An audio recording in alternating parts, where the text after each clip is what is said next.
Howdy, y'all. Howdy, y'all. Hey, I was going through some older videos, responding to some emails, comments, stuff like that, and I was reminded of the second part of my Patriarchy Tales 5, the definition of marriage. The second argument, and I'm just going to throw this out here real quick because I want to get on to like actually demonstrating and accomplishing the goal of at least helping to deconstruct the feminist argument, or at least have fun while doing it. I guess it's a form of a political trolling. I don't know, but okay.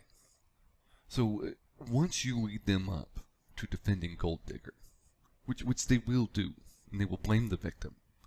They will blame the victim like the rape victim. Right? Once you get them, feminists and women, to agree to the gold digging premise, and it's weird. I've seen even hot feminists, like an 8 or a 9, young, like 22, 24, and like a Jabba the Hutt feminist, both make this argument as if they both have an equal chance of landing the gold digger role.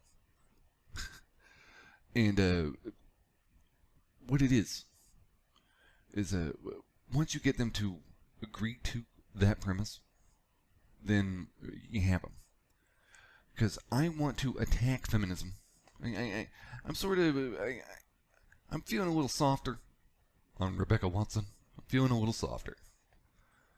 So I'm maybe gonna do. I definitely want to do the video about her name. But not only am I, picking on her, but I want to actually get to destroying the feminist beast. So essentially, from feminist mouths, it's essentially an exchange of property. It's a weird form of prostitution. They will oddly defend the prostitution thing, called gold digger, and say the guy should have made better choices. Like a weird form, of hooker, only smarter. And then if you can jigger them into the parasite trap, they're going to say that it's okay. This is their argument, that it's okay. Then they get some of your alimony money. They get some of your money. Because they spent time with you and they had sex with you. They supported you. The emotional support, whatever, equated to some sort of compensation, monetary compensation. I see this a lot too, just in general. When women think either their vagina is so valuable that just having time with it, the occasionally, insane time you have with it, is worth some of your money for at least 5, 10, 15 years, if not your whole life. And they always think of it's not really leeching off you. It's like we get to share an experience or whatever. Okay. But essentially all you have to do is get them to commit to the gold digger.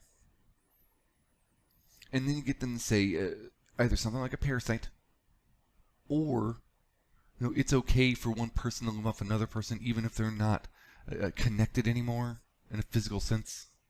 Something along those lines. Bam. You got them on abortion. That took about 4 minutes to get to. It was quicker in my head.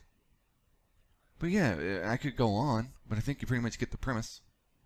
If it's okay for a woman to spend some time with a dude, or like sex, and then she's like allowed to live off of him, even as a wife, you could take it as far as the housewife premise.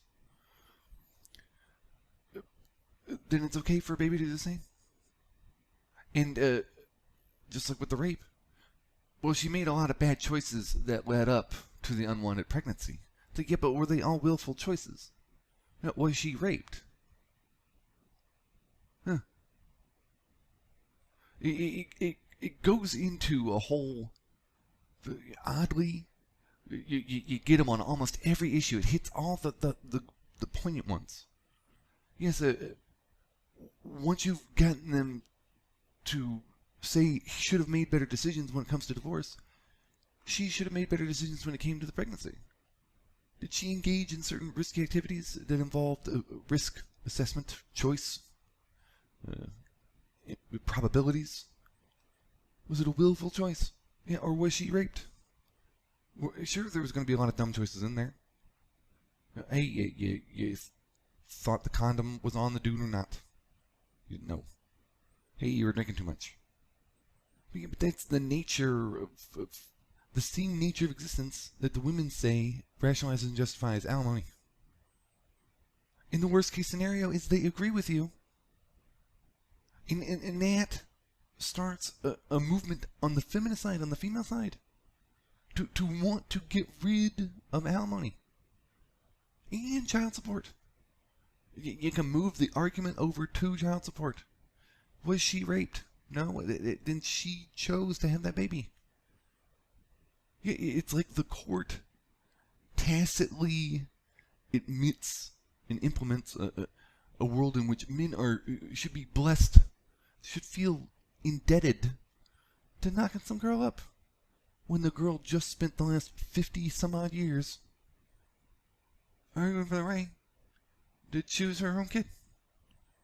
It's like, hey, I want to abandon this burden that through a series of choices I willfully chose.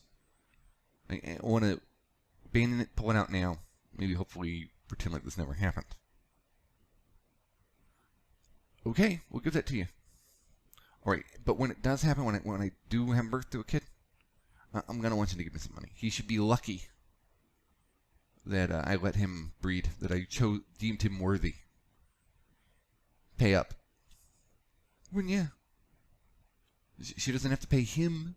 If she, kills the kid and has an abortion, she doesn't have to pay him.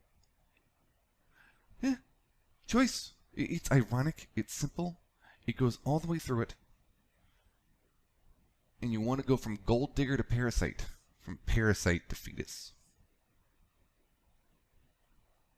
Alright, hey, I'm going to get to more artsy-fartsy stuff. I wanted to throw this one out there. Happy Labor Day, y'all. All right. Well, you guys have a nice day. And always remember to go your own way. Yours truly, Ed.